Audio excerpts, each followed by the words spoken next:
Waalaikumsalam warahmatullahi wabarakatuh. Alhamdulillah baik ya, selamat siang. Alhamdulillah, terima kasih sudah bersedia hadir dalam sesi konseling ini. Sebelum kita mulai, apakah kita bisa berkenalan terlebih dahulu? Bisa Kak, perkenalkan nama saya Renata.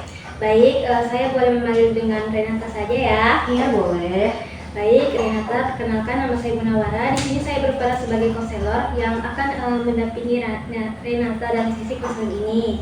Nah, dalam sesi ini saya akan membantu Renata untuk memahami permasalahan yang sedang dihadapi dan mencari solusi bersama. Apakah sebelumnya Renata pernah mengikuti sesi konseling?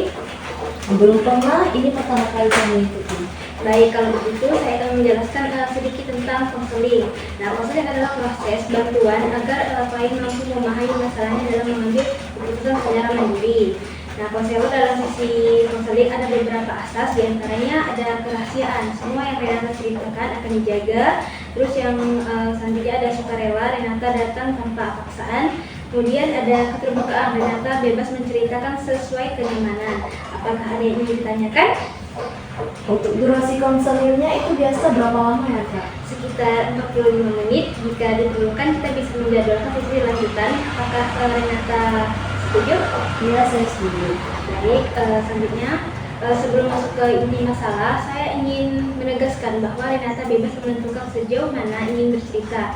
Sekarang, apa hal yang membuat Renata merasa tidak nyaman akhir-akhir ini? Akhir-akhir ini saya merasakan tentang masalah keluarga, khususnya hubungan saya dengan adik saya sendiri. Baik, silakan ceritakan lebih lanjut. Hubungan saya dengan adik saya itu kami sering mengalami pertengkaran kecil.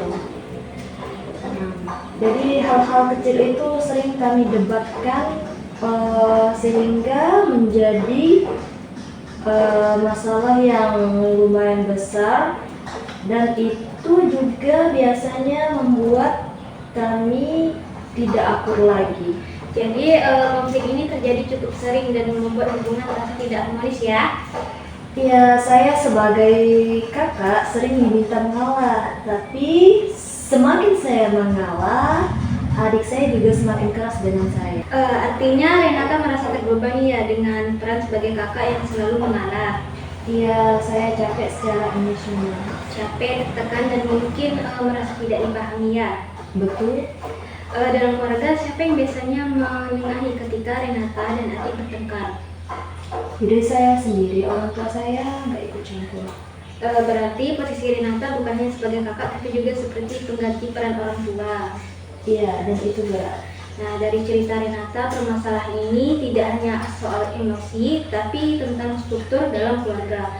Karena itu, pendekatan yang cocok adalah pendekatan konseling keluarga struktural.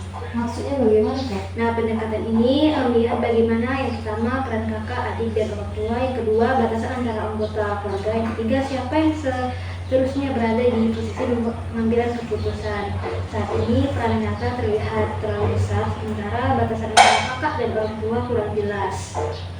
Nah, dalam konseling keluarga struktural, solusi yang dapat dilakukan antara lain ada 3. Yang pertama, mengembalikan peran orang tua sebagai peran utama. Yang kedua, memperjelas batasan bahwa kakak bukan pengganti orang tua. Yang ketiga, mengurangi konflik dengan pola komunikasi yang lebih sehat. Menurut Renata, apakah memungkinkan untuk membicarakan hal ini dengan orang tua?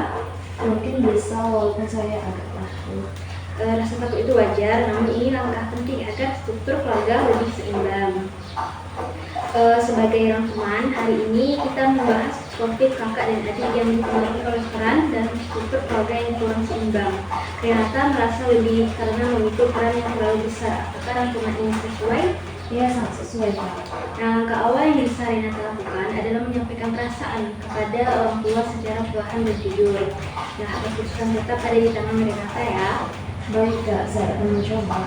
Terima kasih atas keterbukaan Renata hari ini. Kita diterima kita bisa melanjutkan sesi di lain waktu. Terima kasih banyak Kak. Baik, sama-sama. Assalamualaikum. Waalaikumsalam.